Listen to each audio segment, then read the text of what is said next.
Catatan Presiden Republik Indonesia. Presiden Joko Widodo ajak masyarakat bersatu berantas judi online. Ini secara khusus saya ingin sampaikan, jangan judi, jangan berjudi, baik secara offline maupun online. Lebih baik kalau ada rezeki, ada uang, itu ditabung atau dijadikan modal usaha.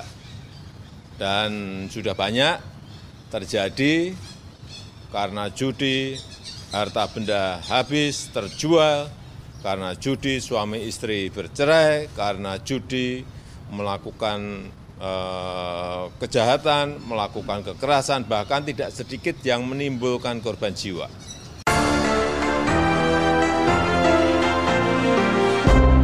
Presiden Joko Widodo sebut inflasi bulan Mei 2024 berhasil ditekan pada angka 2,84% dan merupakan salah satu capaian terbaik di dunia. Sehingga yang terakhir di bulan Mei yang lalu, inflasi kita berada di angka 2,84%. Ini merupakan salah satu yang terbaik di dunia.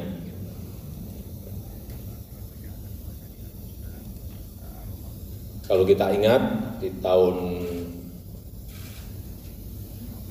9-10 tahun yang lalu, inflasi kita masih berada di angka 9,6%, Pak Gub, ya. 9,6%, dan atas usaha keras kita, sekali lagi, berada di angka 2,84%. Inilah catatan Presiden RI, serangkaian kegiatan Presiden Joko Widodo dalam menjalankan roda pemerintahan dan kenegaraan pada pekan ini. Bersama saya Hutama Budi, inilah catatan Presiden RI selengkapnya. Catatan Presiden Republik Indonesia. Senin 10 Juni 2024, Presiden Joko Widodo menghadiri acara HUT Himpunan Pengusaha Muda Indonesia (HIPMI) ke-52 di Hotel Fairmont, Jakarta. Presiden menekankan pentingnya persiapan menghadapi Indonesia Emas pada tahun 2045. Presiden menyampaikan 3 poin penting yang harus dicermati serta dikawal oleh seluruh anggota HIPMI, diantaranya adalah mengenai bonus demografi. Kepala negara mengatakan bahwa Indonesia akan mencapai puncak bonus demografi pada tahun 2030 hingga 2040. Oleh karena itu, menurut Presiden, perencanaan dan persiapan kualitas sumber daya manusia harus dilakukan secara taktis agar bonus demografi akan bermanfaat dalam mencapai Indonesia maju. Dan untuk mencapai Indonesia Emas 2045, apa yang harus kita cermati dan apa yang harus kita kawal? Yang pertama, sudah sering saya sampaikan, yaitu mengenai bonus demografi. Hati-hati mengenai ini, tahun 30-an, tahun 2030, 2035, 2040 akan mencapai puncaknya, dan persiapan untuk kualitas sumber daya manusia betul-betul memang harus direncanakan, disiapkan secara taktis, sehingga betul-betul bonus demografi nanti bermanfaat dalam lompatan kita menuju ke sebuah Indonesia maju. Yang kedua, hati-hati mengenai yang namanya disrupsi teknologi. Hati-hati mengenai ini. Harus dicermati betul, harus dilihat betul dampak apa yang akan terjadi, situasi apa yang akan terjadi di negara kita dengan perkembangan sekarang ini, AI, generatif AI, singularity, barang-barang apa ini dan akan menyebabkan apa di negara kita. Ini harus betul-betul dilihat dan dicermati, jangan sampai kita keliru mengantisipasi adanya disrupsi teknologi. Saya kira HIPMI semuanya sudah terbiasa karena memang seluruh anggota HIPMI adalah generasi digital. Kalau saya ini generasi analog, jadi sudah perbedaannya sudah sudah sangat jauh sekali. Jadi menghadapi AI, menghadapi generatif AI, menghadapi singularity, saya kira rekan-rekan di HIPMI sudah sangat biasa. Disrupsi teknologi ini yang ketiga akan menyebabkan perubahan-perubahan yang kalau boleh saya sampaikan, lanskap geopolitik berubah, dunia, lanskap ekonomi dunia juga akan berubah. Dan perubahan-perubahan itu juga akan memengaruhi negara kita, baik itu perilaku, baik itu selera, baik itu tren warna, baik itu budaya, semuanya. Lanskap bisnis, lanskap ekonomi, semuanya akan berubah. Dan yang paling cepat menyesuaikan diri itu biasanya anak-anak muda. Dan itu ada semuanya di HIPMI. Kepala negara juga membahas tentang pentingnya ekonomi hijau di masa depan, di mana industri hijau sekarang ini juga mendapatkan perhatian dan pembiayaannya juga sangat mudah. Sehingga perubahan, pergeseran sistem ini harus dilihat dan diantisipasi oleh kita semuanya.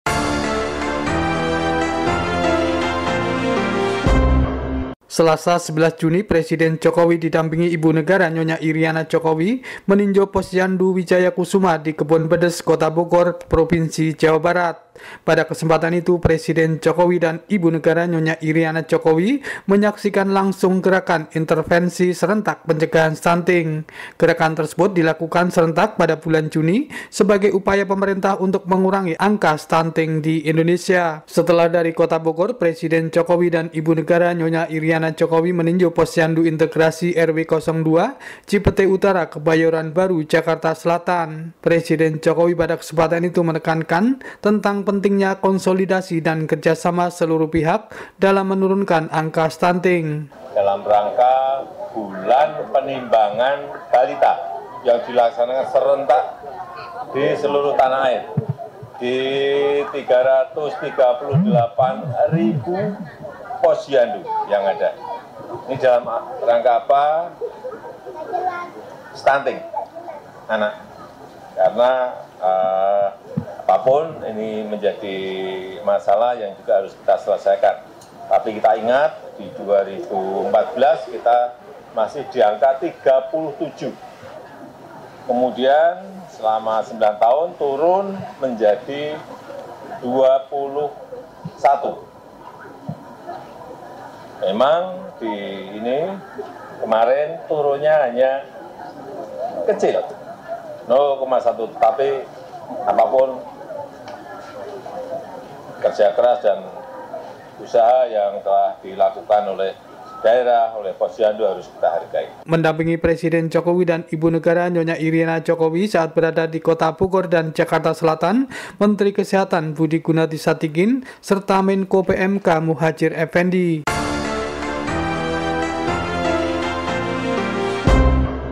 Selasa 11 Juni, Presiden Jokowi di Istana Merdeka Jakarta memanggil Menteri Pertanian Amran Sulaiman. Setelah bertemu Presiden, Menteri Pertanian Amran Sulaiman kepada wartawan termasuk reporter El Sinta menjelaskan dirinya dipanggil Presiden untuk menjelaskan solusi yang diambil dalam penanganan dampak El Nino dan musim kemarau. Lebih lanjut, Amran Sulaiman mengatakan untuk menghadapi masalah tersebut, pihaknya melakukan refocusing anggaran di kementeriannya. Refocusing anggaran itu diantaranya untuk melakukan pompanisasi. Solusi cepat untuk menangani kondisi El Nino dan kekeringan ini adalah pompanisasi. Pompanisasi, kami laporkan, Pak, kami sudah refocusing anggaran untuk membeli pompa yang dulunya diperuntukkan untuk bangunan, diperuntukkan untuk sebagian perjalanan dinas, diperuntukkan untuk acara seminar, kemudian biaya yang tidak penting dulu kami cabut, refocusing, kemudian kami belikan benih, pompa, alat mesin pertanian untuk petani. Apa yang dibutuhkan petani sehingga produksinya bisa naik. Alhamdulillah, beliau katakan segera diselesaikan dalam waktu singkat untuk menghadapi musim kering yang ekstrim, yaitu Agustus, September, Oktober. Itu insya Allah kami akan melakukan akselerasi. Sekarang realisasi pompa sudah sekitar 70%. masih ada 30%. Mudah-mudahan ini, kalau ini terpasang semua ada 25.000 pompa. Kalau ini terpasang semua, mudah-mudahan bisa memitigasi risiko kekeringan. Mudah-mudahan. Jadi beliau perintahkan segera selesaikan yang 30% sebelum Agustus. Moga-moga bisa selesai. Oke. Refocusingnya berapa tadi, Pak? Refocusing itu 7 triliun. Jadi semua anggaran yang tidak memberikan dampak signifikan pada produksi padi jagung, komoditas strategis kita, itu kami pindahkan. Kami alihkan ke pangan strategis.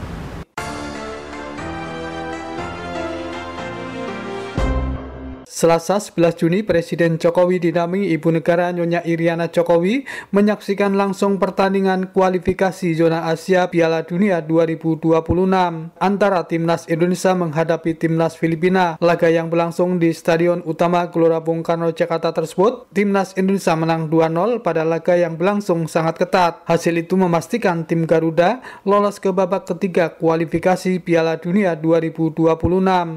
Usai menyaksikan pertandingan, Presiden Jokowi menyatakan bersyukur atas capaian timnas yang bisa lolos ke babak ketiga kualifikasi Piala Dunia 2026. Ya, saya kira seluruh masyarakat pecinta sepak bola senang semua karena kita lolos dan bisa masuk ke ronde 3 kualifikasi sistem FIFA yang baru.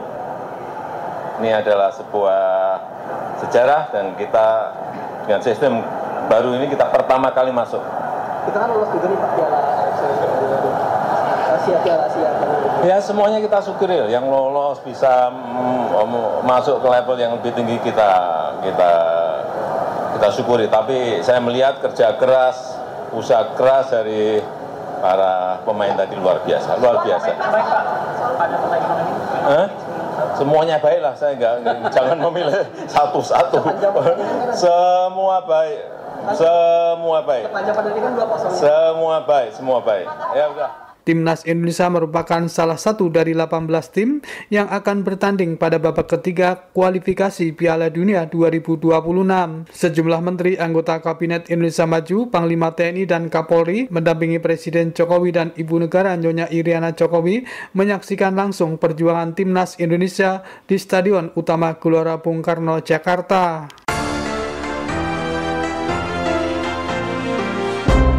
Rabu 12 Juni 2024, Presiden Joko Widodo secara resmi membuka pameran Pekan Raya Jakarta atau Jakarta Fair Kemayoran tahun 2024. Kepala negara menyampaikan bahwa Jakarta Fair Kemayoran adalah sebuah event yang sangat ditunggu-tunggu oleh masyarakat, mulai dari warga Jakarta, warga Jabodetabek, hingga Indonesia. Jakarta Fair ini adalah sebuah event yang sangat ditunggu-tunggu oleh masyarakat Jakarta, oleh warga Jakarta, dan juga warga Jabodetabek serta Indonesia.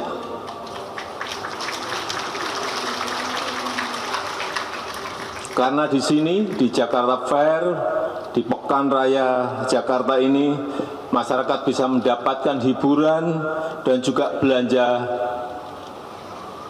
dengan harga yang terjangkau. Baik itu kuliner, beragam kuliner, juga ada di sini wahana permainan, ada parade karnaval, ada konser. Inilah yang menarik dari Jakarta Fair. Dan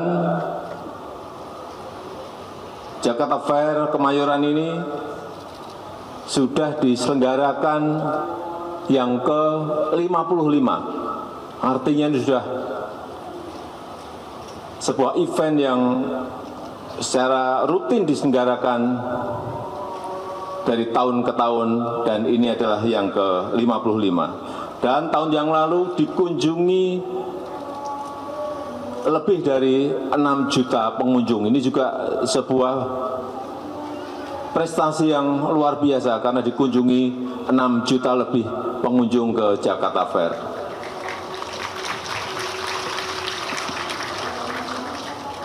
Dan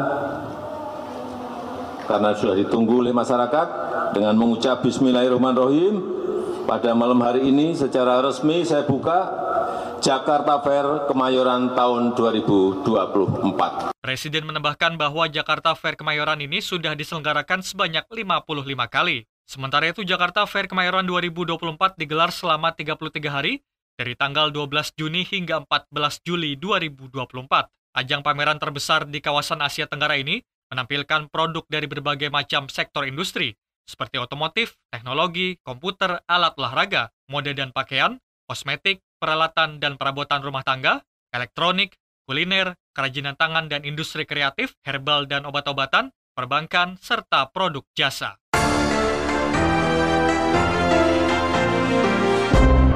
Presiden Joko Widodo secara tegas menyuarakan larangan dan bahaya judi daring atau online. Dalam penegasannya pada Rabu 12 Juni 2024 di Istana Merdeka Jakarta, Presiden mengajak masyarakat untuk tidak terlibat dalam perjudian, baik secara offline maupun online. Presiden juga menyoroti dampak negatif yang ditimbulkan akibat praktik berjudi, mulai dari kehilangan harta benda, perpecahan keluarga, hingga meningkatnya tindakan kejahatan dan kekerasan yang terjadi di masyarakat. Ini secara khusus saya ingin sampaikan, jangan judi, jangan berjudi, baik secara offline maupun online. Lebih baik kalau ada rezeki, ada uang, itu ditabung atau dijadikan modal usaha. Dan sudah banyak terjadi karena judi, harta benda habis, terjual, karena judi suami istri bercerai, karena judi melakukan kejahatan, melakukan kekerasan, bahkan tidak sedikit yang menimbulkan korban jiwa. Presiden Joko Widodo mengajak tokoh agama, tokoh masyarakat, dan warga negara untuk aktif mengingatkan, mengawasi, dan melaporkan segala bentuk aktivitas perjudian. Keterlibatan aktif dari seluruh lapisan masyarakat, tegas Presiden Joko Widodo, berperan kritikal dalam upaya membangun pertahanan nasional terhadap perjudian online.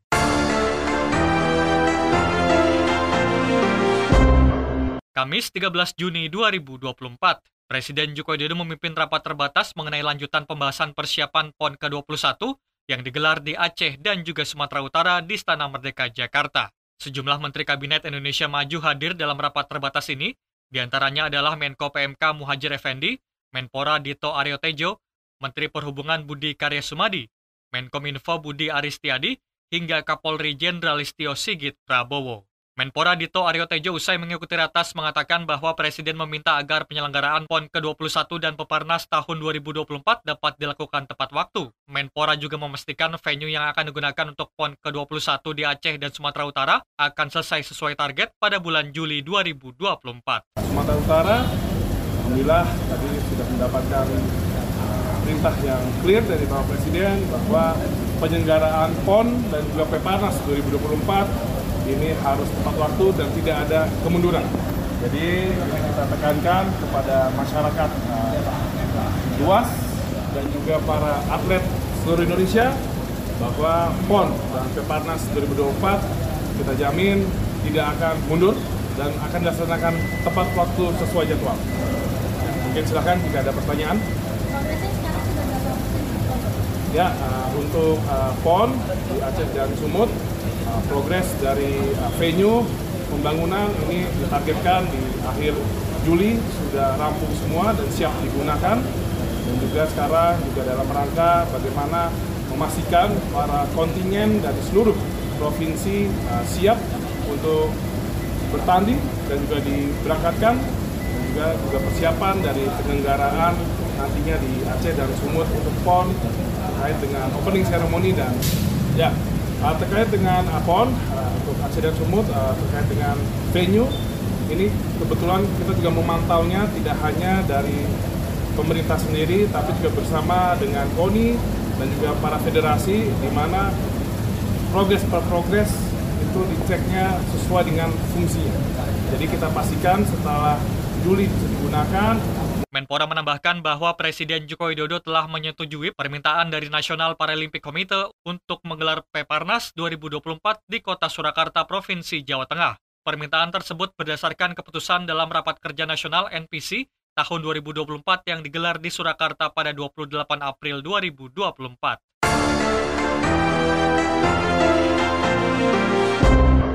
Jumat 14 Juni 2024, Presiden Joko Widodo memberikan sambutan sekaligus membuka Rapat Koordinasi Nasional Rakornas Pengendalian Inflasi tahun 2024 dan Tim Pengendalian Inflasi Daerah Award yang digelar di Istana Negara Jakarta. Presiden mengapresiasi Tim Pengendalian Inflasi Pusat dan Tim Pengendalian Inflasi Daerah atas kerja kerasnya dalam mengendalikan inflasi di Indonesia. Presiden menyebutkan inflasi pada bulan Mei 2024 berhasil ditekan pada angka 2,84%, di mana angka ini tegas Kepala Negara merupakan salah satu capaian terbaik di dunia. Pertama-tama saya ingin menyampaikan ucapan terima kasih yang sebesar-besarnya pada tim pengendalian inflasi pusat dan tim pengendalian inflasi daerah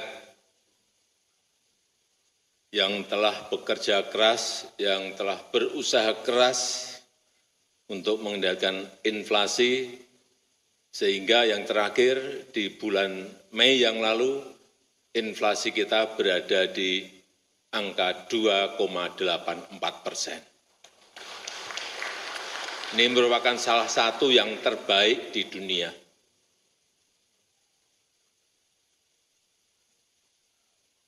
Kalau kita ingat, di tahun 9-10 tahun yang lalu, inflasi kita masih berada di angka 9,6%, Pak Gub ya. 9,6% dan atas usaha keras kita, sekali lagi, berada di angka 2,84. Dan saya tahu setiap minggu oleh Mendagri, di absen satu persatu inflasinya berapa, dibuka secara gamblang berapa angkanya di provinsi ini, di kabupaten ini, di kota ini, sehingga semuanya tahu. Setiap ke daerah juga yang saya tanyakan sekarang selalu inflasinya berapa Pak Gub? Growth-nya, pertumbuhan ekonomi berapa Pak Bupati, Pak Wali Kota? Selalu saya tanyakan itu supaya kita semuanya peduli, aware terhadap hal yang sangat penting. Karena begitu inflasi naik, misalnya 9,6, pertumbuhan ekonomi kita di angka 5, berat yang merasakan adalah rakyat. Sekarang inflasinya 2,84, growth pertumbuhan ekonominya 5,11%. Nah ini segar kalau seperti ini. Presiden menyampaikan bahwa upaya pengendalian inflasi ini tidak terlepas dari pengawasan Menteri Dalam Negeri. Lebih lanjut dikatakannya bahwa setiap kunjungan ke daerah, dirinya selalu menanyakan tentang angka inflasi dan pertumbuhan ekonomi kepada para kepala daerah.